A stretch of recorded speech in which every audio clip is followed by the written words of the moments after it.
باللہ من الشیطان الرجیم بسم اللہ الرحمن الرحیم۔ آج کل ہر چوتھے پانچویں آدمی کو گھٹنوں کا درد ہے، یورک ایسڈ بڑھا ہوا ہے، یا جوڑوں کا درد ہے، جوڑوں پہ سوزش آ جاتی ہے۔ اس طرح مختلف امراض میں لوگ ملوث ہوتے جا رہے ہیں۔ کوئی کہتا ہے کہ یہ پانی اچھا نہیں ہے جو ہم استعمال کر رہے ہیں، یہ اس کی وجہ سے ہے۔ کچھ کا کہنا ہے کہ خوراک کی میں ناقص اجزاء شامل ہیں جن کی وجہ سے یہ سب کچھ ہو رہا ہے۔ لیکن میرے خیال میں یہ ہے کہ ہماری خوراک بھی ناقص ہے اور ہم نے ایکسرسائز کرنا چھوڑ دی۔ ہم نے اپنی زندگی کے معمولات کو یکسر خراب کر لیا ہے۔ ہم آرام کرنے کو ہی ترجیح دیتے ہیں اور سمجھتے ہیں کہ آرام جو ہے یہی امارت کی نشانی ہے۔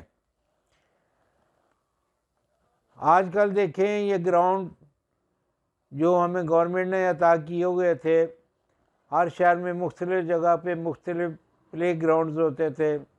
ہم نے اپنی جوانی میں دیکھا کہ وہ پلیئروں سے بھرے ہوئے ہوتے تھے، چاہے وہ ہاکی کا میدان ہو، چاہے فٹ بال کا میدان ہو، اس میں مختلف گیمیں، کرکٹ ہو، والی بال، یا جو بھی آپ کہیں۔ بچوں کو شوق ہوتا تھا اپنی صحت کو ڈیولپ کرنے کا، اور مقابلہ تن وہاں پہ جا کے گیمیں کرتے تھے۔ اس وقت یہ بیماریاں بھی نہیں تھیں، اس وقت یہ فاسٹ فوڈ بھی نہیں تھے، اس وقت یہ جو ہم ایرا وغیرہ چیزیں کھا رہے ہیں جو سوین ہماری صحت کے لیے نقصان دہ ہیں، یہ سب کچھ نہیں تھا۔ اب ہم نے ادھر سے تو اپنی خوراک کو کافی ہیوی کر لیا، میدے کا استعمال بڑھ گیا ہے، ہوٹلوں کا استعمال بڑھ گیا ہے، ہماری جو بھی خوراکیں مل رہی ہیں بازار میں وہ ملاوٹ سے بھری ہوئی ہیں۔ اب جب ہم اپنے بچوں کو دیکھتے ہیں کہ یہ سب کچھ یہ کھا رہے ہیں، یہ جوانی میں کیسے داخل ہوں گے اور ان کا بڑھاپا کیسے ہوگا، اس کی شروعات اب دیکھ لیں اسی نسل سے شروع ہے کہ ہر بندہ گھٹنوں کا مریض، ہر بندہ جوڑوں کا مریض، ہر بندہ گینٹھیے کا مریض، ہر بندہ یورک ایسڈ کا مریض۔ تو یہ ہماری جو زندگی کے معمولات ہیں یہ ان کا نتیجہ میں کہتا ہوں ہم بھگت رہے۔ اب بھی کوشش کیجئے، اپنی صحت کو ڈیولپ کرنے کی کوشش کیجئے، دعاؤں کا سہارا چھوڑیے۔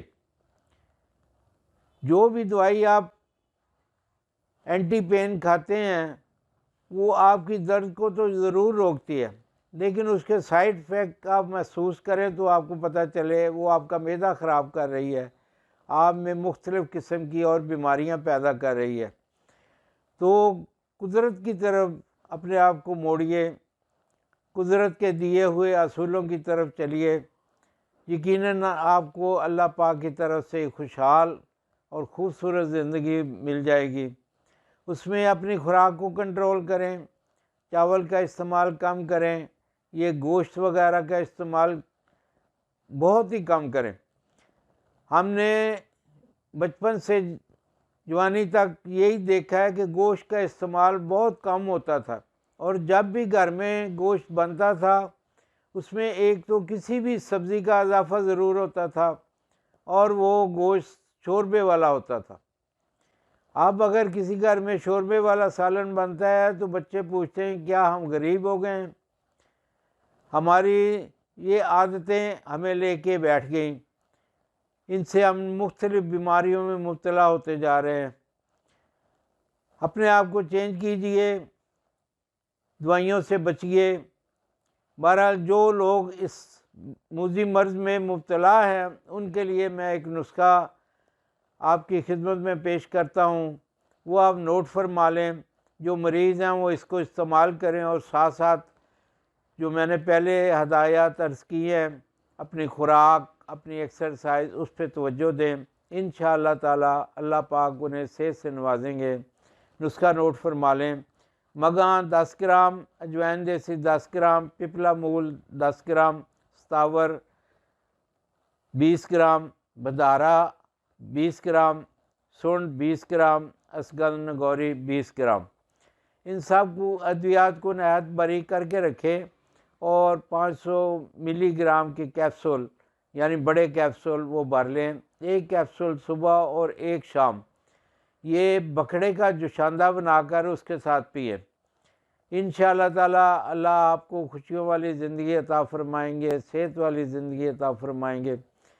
میں آپ کے لیے دعا گو ہوں، آپ میرے لیے دعا فرمائیں۔ اللہ آپ کو خوشیاں عطا فرمائے اور خوشیاں تقسیم کرنے والا بنائے۔ آمین ثم آمین یا رب العالمین۔